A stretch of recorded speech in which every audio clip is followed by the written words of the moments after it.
Okay, y'all, I'm out here on the lake, and I've been set up on this hole for about 30 minutes. There's a lot of people wanting to know more about how to use my bubblegum bait and things of that nature. Well, I put it on a treble hook on a tight line or under a bobber. I use the same rig, but let's see. We got this right here. A couple of little weights, treble hook, and just enough to cover the treble hook. Now, I've been out here for just a little bit, and I've got two decent little channel cats in the box over here, and I've caught 5 little bitty blues here pretty quick, and it seems like there's a lot of smaller fish down there, but I just wanted to try to show y'all how this stuff works. There's a lot of fibers in here. I'm gonna have to be setting up my phone to try to record me from the side over here or off of my console. I don't know how well it's gonna work, but as y'all know, my camera girl, she's indisposed at the time, and prayers going out for her that she gets better. And we're gonna try to get y'all a little footage, just show y'all that the one videos or whatever, a couple pictures y'all seen ain't a fluke. It's probably not gonna be very long. It's probably not gonna be very good, but I'm Bradley Doyle, the maker of this stuff, and we're gonna try to show you how it works. I'm gonna set this up here on my console and hope that it don't fall in the water or mess up the video. But here we go.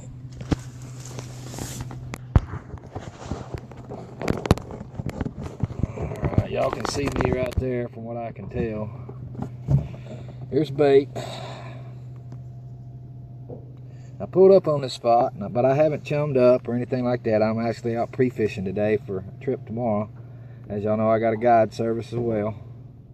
And I'm dropping it down here at the bottom. There's the bottom. Taking my slack up, picking up just a little bit. And just tight lining there, sometimes it's instant, sometimes, well, there's fish.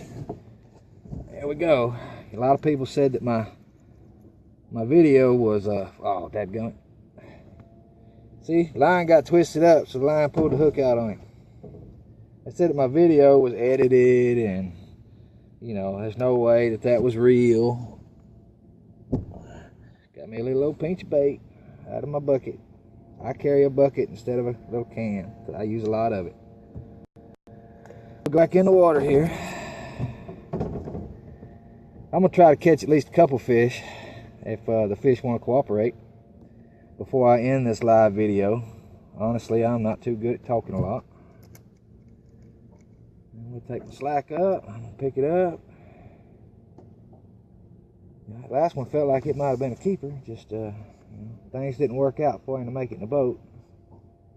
By pulling on him, I pulled the hook out of his mouth with that line wrapped up the way it was. There's been several small fish biting, which are hard to hook, and I can't put them in the cooler. There went one. There's another one. All right, come on, get in the boat so I can prove it. See, I'm catching a lot of these right now. This is a little baby blue, same as the monsters that get so big. Just getting started, that's all. It's a monster seed. There you go, bubblegum in his mouth. There seems to be a lot of them on this spot right now, and that's just the way it works. You pull up on a spot, you see some fish, you drop down there. You don't know whether they're these or 4-pounders. I mean, it's really hard to tell, especially with me not knowing everything about electronics. I do what I can, and I'm learning more every day. But there you go, there's a fish.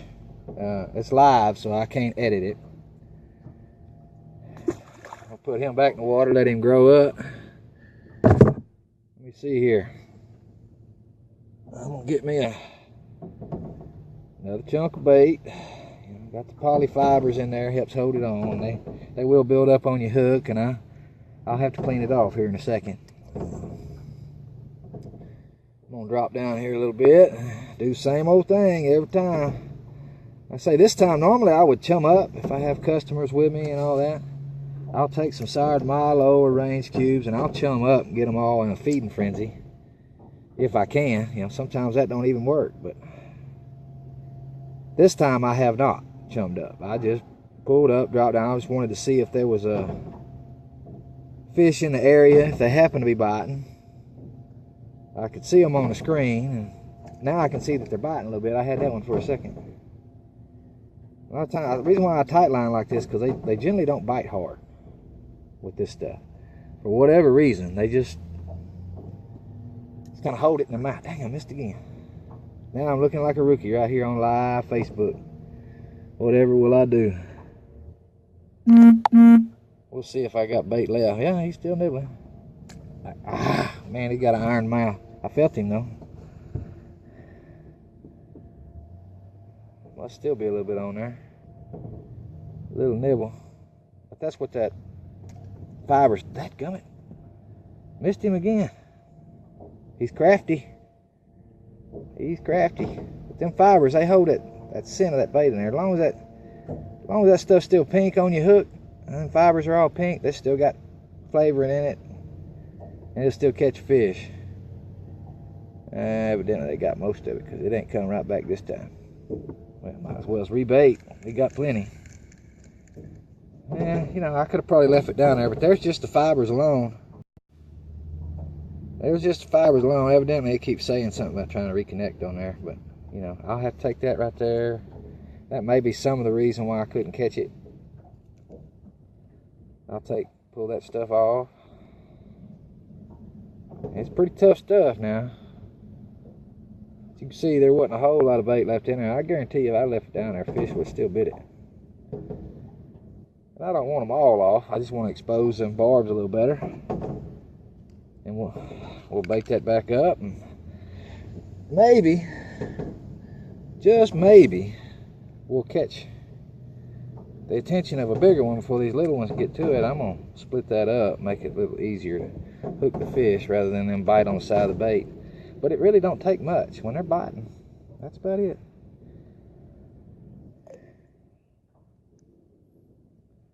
I've been doing a lot of talking, a lot of missing. You know, of course, with that camera not rolling, I was catching more than I was missing. You know how it goes. And what it is, you just want you a regular spot. You know, you keep coming to the same old spot and baiting up or whatever. Definitely there's some little ones down there, because I'm already getting a bite, but I ain't hooked it.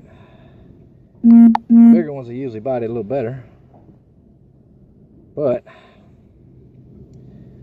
you never know. You know, it's nature. Ain't no guarantees in nature. None whatsoever. All I can guarantee is if a catfish is hungry and you put that in his face, he gonna bite it. I guarantee you that. I'm getting a few little nibbles here again. Oh, there we go. Got him that time. That one got really liking it. He's better. He's better. Or I hooked him sideways. He's kind of swirling. He might be sideways. Yep. Caught him in the side. And it's another baby blue. But to be fair, he did hit it. Or his buddy did, and he just got caught. Got guilty by association. Another one.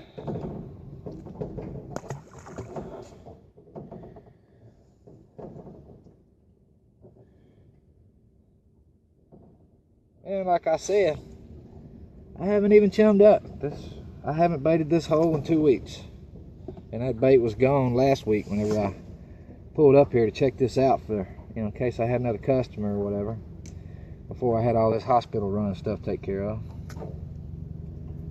But gave me a chance to get out here and get my head right today. And maybe get to show y'all how to use this stuff a little bit. That seemed to have been a really big question, and been so much going on I hadn't been able to get much footage out there for y'all. And this is my first time trying to attempt all this by myself. They're crafty. I guarantee they'll bite it. I can't guarantee you'll hook it. I mean, they're tearing it up. Usually when I don't have a good hookup ratio, though, that means it's just a lot of small fish. Bigger fish, they seem to take it a little better. But they definitely biting it.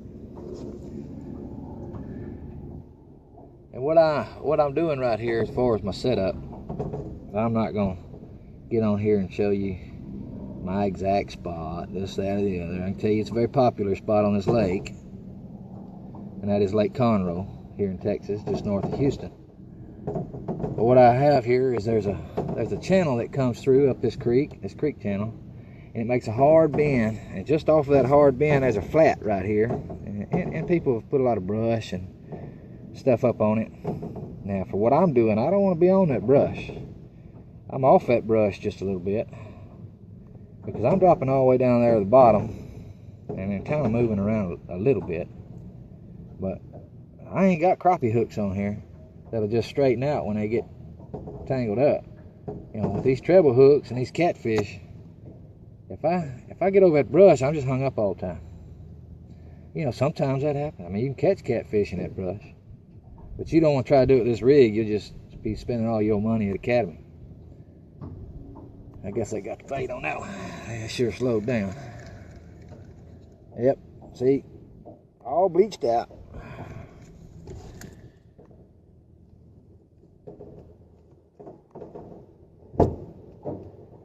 And I make this stuff the consistency that it is because I put it in the water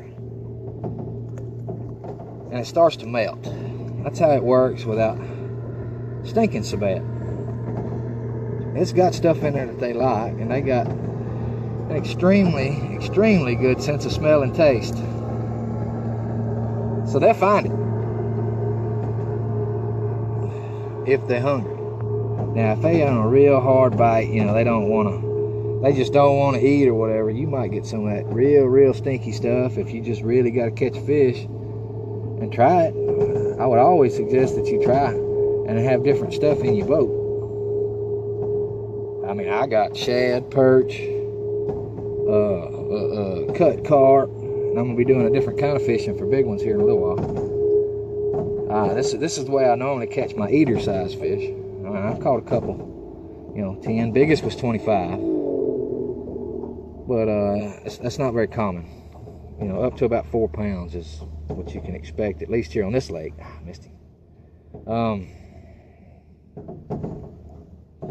Yeah, I'll make it the consistency that it is, so that it melts pretty quick, that the hook will pull right through it. Now, there's a lot of people that want to cast it, or, you know, they got different stuff, different ways of fishing that they want to do.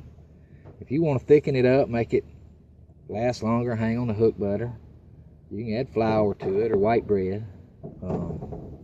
It's pretty concentrated stuff that I put in there, so adding flour to it ain't gonna make it weaker, or bread or whatever.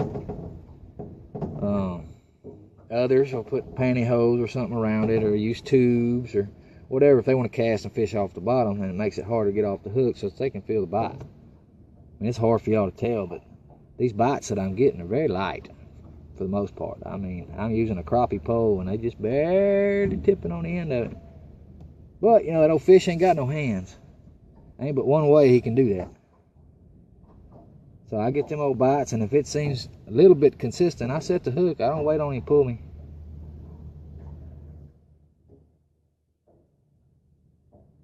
Well, let's see here. This old wind's moving me around off my spot quite a bit. And you know, there's still some fish in here. Like I said, I haven't chummed it up or baited it up. I intend to here directly, because I have a fishing trip tomorrow with some customers, and we'll see how it goes. I got a lot of different spots to hit today, but I just wanted to teach y'all maybe a little bit more about how to use what I got. And you know, I can't see your comments to respond directly or whatever. I'll be able to do that later at home when I can actually see my screen. I can barely see my ugly mug on that thing now. I just hope it helps. If y'all have more specific questions, or, you know, any other tricks, or if you come up with another way to use it that seems great, you know, there's a Catfish Bubblegum group page, and there's the like page. I would encourage you to check out the Flip and Drew show. They talk a lot about products in this area, and just really good folks and love to fish, and good patriotic people. April Sound Bait Shop has always been a good friend to me in my business. Well, I don't know what else to tell you at this point. Hope y'all have a great day. I hope I've been able to help. We'll see y'all later, and God bless.